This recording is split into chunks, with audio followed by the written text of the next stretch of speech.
నమస్తే, welcome to our channel. నేను మిషాలి. కడపలో జరిగిన పెద్ద దస్తగిరిని హత్య చేశారు. మరి ముఖ్యంగా ఈ నెల 6వ తేదీన జరిగిన ఈ హత్య కేసుకు సంబంధించి ఇప్పటికే 12 మంది అయితే అరెస్ట్ అయ్యారు. ఇక నిత్యానందన్ రెడ్డి కోసం నోటీసులు అయితే పంపించారు.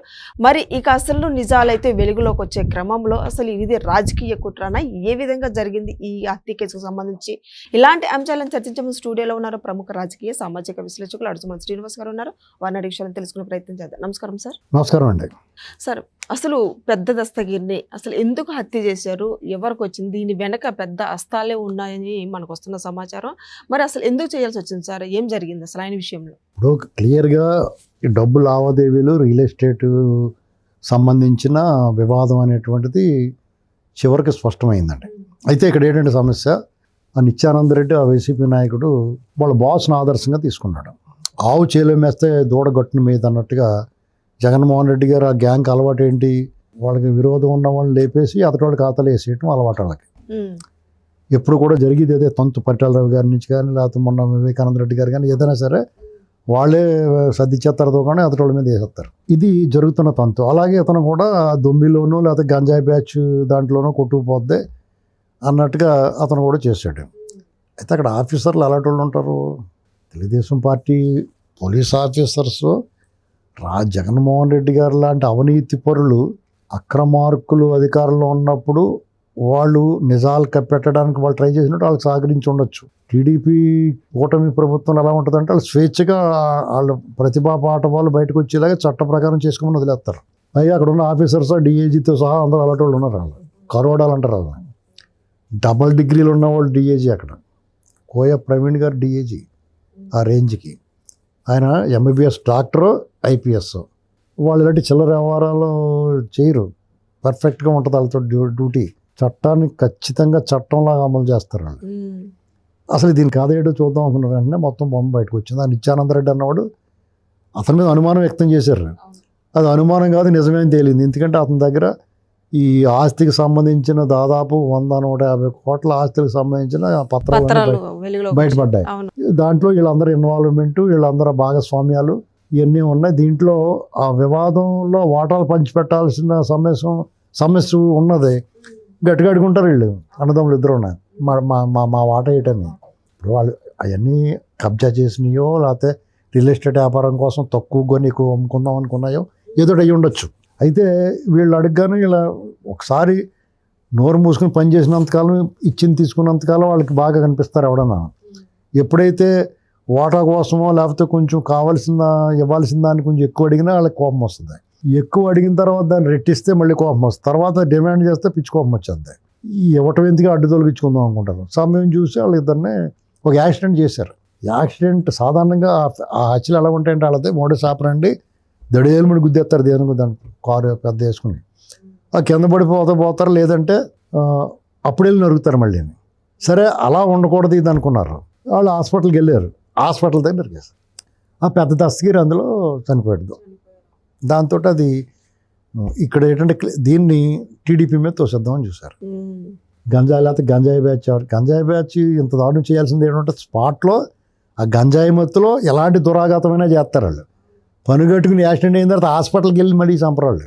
ఇప్పుడు గంజాయి బ్యాచ్ ఏం చేస్తారంటే గంజాయి తాగినప్పుడు నువ్వు వాళ్ళని అడ్డుకున్నా లేకపోతే వాళ్ళు ఏదైనా దుశ్చర్యలకు పాల్పడినప్పుడు ఎవరిని అడ్డుకున్నప్పుడు లేకపోతే దుశ్చర్యలకు వెళ్ళినప్పుడు చేస్తారు తప్ప పనిగట్టుగా హాస్పిటల్కి వెళ్ళి చంపడాలు ఇలాంటివి ఏమి ఉండవు వాళ్ళ దగ్గర ఏమీ.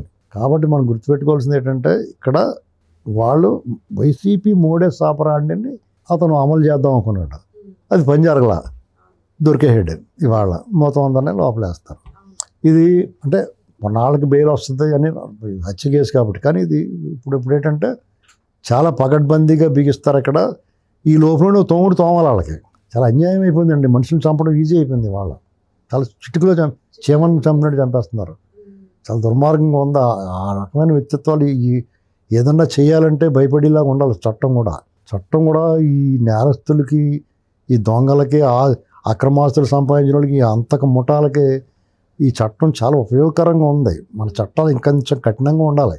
అలాగే ఇప్పుడు 45 రోజులు 60 రోజులకు మళ్ళీ వేలు వస్తుంది. 2 నెలలకు 3 నెలలకు మళ్ళీ వాయిదాలకు తిరుగుతూ ఉంటాడు.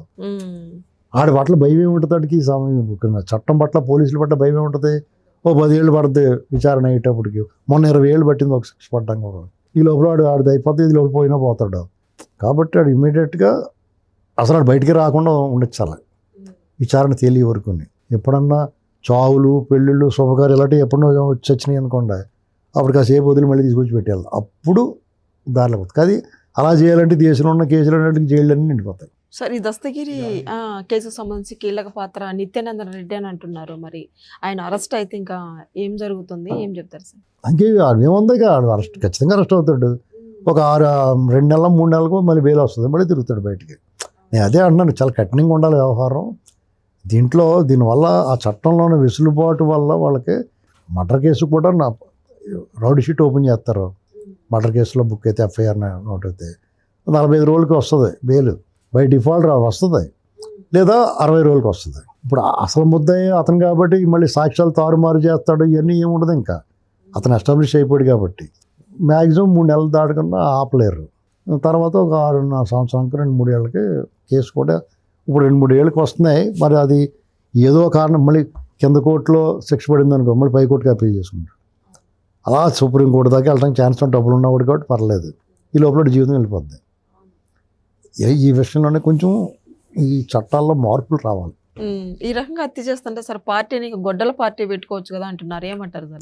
అది గొడ్డల పార్టీ కొత్తగా పెట్టుకునేది ఏముంది మీకు? అంటే నేను దీన్ని మరీ అడ్డగోలుగా పార్టీకి ఆపాదించలేం, కానీ ఆ పార్టీలో అలాంటి వాళ్ళు అందరం ఉండటం అనేటువంటి దురదృష్టం. దీనికి పార్టీకి సంబంధం ఉండదు. ఆ పార్టీ వాళ్ళు ఆ మోడస్ ఆపరాండిని ఇతను అమలు చేయడు. ఆవు చేలే మీద తోడగడ్డలో మీద జగన్మోహన్ రెడ్డి వ్యవహారమే. ఇప్పుడు చంద్రబాబు నాయుడు గారు సంస్కారవంతంగా ఉంటాడు, బూతులు తిట్టాడు ఎవరినైనా, మనం కూడా బూతులు తిట్టాం. వాళ్ళ బాస్ జగన్మోహన్ రెడ్డి ఎప్పుడు కూడా నీచంగా మాట్లాడతాడు, వాళ్ళ క్యాడర్ అంతా నీచంగా మాట్లాడతారు. అతను ఇలా మర్డర్లు చేసి అతని మీద వేస్తారు, వీళ్ళు కూడా అలా చేసి అలాగే వేస్తారు. అంటే వాళ్ళ నాయకుడిని బట్టి వీళ్ళు నడుస్తూ ఉంటారు. అలాగే చెప్పుకుంటాం తప్ప పార్టీకి దానికి సంబంధం ఏమి ఉండదు. అతను వైసీపీ పార్టీ వాడు, వైసీపీ పార్టీ విధానాలు అలాగే ఉంటాయి కాబట్టి దాన్ని అనుసరించాడు అతను. అది థ్యాంక్ యూ సార్.